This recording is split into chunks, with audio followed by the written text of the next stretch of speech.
നമസ്കാരം. ഇന്ത്യ-US ബന്ധം ലോകം ഉറ്റുനോക്കുകയാണ്. പരസ്പര സഹകരണത്തിലൂടെ മികച്ച നേട്ടങ്ങൾ സ്വന്തമാക്കാനുള്ള പാതയിലാണ് ഇരു രാജ്യങ്ങളും. ഇപ്പോഴത്തെ US-ഇന്ത്യ ബന്ധത്തെ പ്രശംസിച്ചുകൊണ്ട് അമേരിക്ക രംഗത്ത് വന്നിരിക്കുകയാണ്. ഇന്ത്യയുമായുള്ള അമേരിക്കയുടെ ബന്ധത്തെ ലോകത്തിലെ ഏറ്റവും മികച്ചതിലൊന്നായിട്ടാണ് പ്രസിഡന്റ് ജോ ബൈഡൻ വീക്ഷിക്കുന്നത്.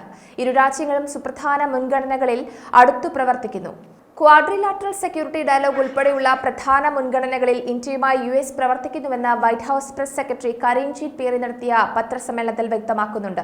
ഇന്ത്യയുമായുള്ള അമേരിക്കയുടെ ബന്ധം ലോകത്തിലെ ഏറ്റവും മികച്ചത് എന്ന തരത്തിലാണ് പ്രസിഡന്റ് വീക്ഷിക്കുന്നത്. അതിനാൽ ക്വാഡ്, US, ഇന്ത്യ എന്നിവയുൾപ്പെടെ തങ്ങളുടെ ഏറ്റവും പ്രധാനപ്പെട്ട മുൻഗണനകളിൽ ഇന്ത്യയുമായി ചേർന്ന് പ്രവർത്തിക്കുന്നു എന്ന് വേണം പറയാൻ. അതിനാൽ ഇന്ത്യ തങ്ങളുടെ ഏറ്റവും പ്രധാനപ്പെട്ട മുൻഗണനകളിൽ ഒന്നാണ് എന്നാണ് അമേരിക്ക പറയുന്നത്. നിർണായകവും ഉയർന്നു വരുന്നതുമായ സാങ്കേതിക വിദ്യയുടെ മുൻകൈ ഇരു രാജ്യങ്ങളിലും മുഴച്ചു നിൽക്കുന്നുണ്ട്. ഇന്ത്യയുമായുള്ള നിർണായകമായ പങ്കാളിത്തം വിപുലീകരിക്കാൻ അമേരിക്ക വലിയ രീതിയിൽ തന്നെയാണ് ആഗ്രഹിക്കുന്നത്. ഇന്ത്യ അമേരിക്ക നിർണായകവും വിമർശനാത്മകവുമായ പ്രാധാന്യമുള്ള പങ്കാളിത്തം വിപുലീകരിക്കുന്നത് തുടരാനും അത് അമേരിക്കൻ ജനതയ്ക്ക് മികച്ച രീതിയിൽ പ്രയോജനം ചെയ്യുമെന്നും തങ്ങൾ പ്രതീക്ഷിക്കുന്നുവെന്നും അധികൃതർ പറയുന്നുണ്ട്. കൂടുതൽ സമ്പന്നവും സുരക്ഷിതവുമായ ഇൻഡോ പസഫിക്കിനെയും ലോകത്തെ സൃഷ്ടിക്കാൻ തങ്ങൾ ആഗ്രഹിക്കുന്നുണ്ട്. അങ്ങനെ അത് തുടരുമെന്നാണ് വൈറ്റ് ഹൌസ് അറിയിച്ചത്. ക്വാഡ് വഴി ഇന്ത്യ, ഓസ്ട്രേലിയ, ജപ്പാൻ എന്നിവരുമായി US-ന് നയതന്ത്ര പങ്കാളിത്തമുണ്ട്. ജൂലൈ 29-ന് ടോക്കിയോയിൽ നടന്ന ക്വാഡ് വിദേശകാര്യമന്ത്രിമാരുടെ യോഗത്തിൽ US state secretary Antony Blinken, വിദേശകാര്യമന്ത്രി S ജയശങ്കർ, ജപ്പാൻ വിദേശകാര്യമന്ത്രി യോക്കോ കാമികാവ, ഓസ്ട്രേലിയയുടെ പെന്നി വോങ് എന്നിവർ പങ്കെടുത്തത് ശ്രദ്ധേയമാണ്. ആഗോള നന്മയ്ക്കായി അന്താരാഷ്ട്ര ക്രമം സംരക്ഷിക്കുന്നതിനും ശക്തിപ്പെടുത്തുന്നതിനുമുള്ള തങ്ങളുടെ പ്രതിബദ്ധതയും പൊതുതത്വങ്ങളും കഴിവുകളും നേതാക്കൾ വീണ്ടും ഉറപ്പിച്ചിരുന്നു. ഈ വർഷാവസാനം അടുത്ത ക്വാഡ് നേതാക്കളുടെ ഉച്ചകോടി ഇന്ത്യ ആതിഥേയത്വം വഹിക്കുമെന്നും 2025-ൽ അടുത്ത ക്വാഡ് വിദേശകാര്യമന്ത്രിമാരുടെ യോഗത്തിന് അമേരിക്ക ആതിഥേയത്വം വഹിക്കുമെന്നും പ്രതീക്ഷിക്കുന്നുവെന്നാണ് ടോക്കിയോയിൽ നടന്ന യോഗത്തിന് ശേഷം നടത്തിയ സംയുക്ത പ്രസ്താവനയിൽ അറിയിച്ചത്.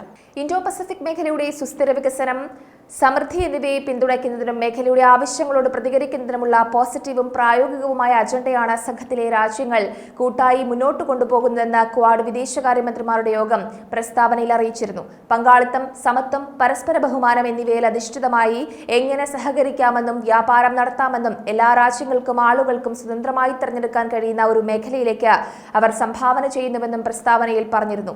US പ്രസിഡന്റ് ജോ ബൈഡൻ അഭിമാനിക്കുന്ന നേട്ടങ്ങളിലൊന്ന് ഇന്ത്യയുമായി ശക്തമായ ബന്ധം സ്ഥാപിക്കാനുള്ള അദ്ദേഹത്തിന്റെ ശ്രമമാണ് എന്ന് നേരത്തെ റിപ്പോർട്ടുകളുണ്ടായിരുന്നു.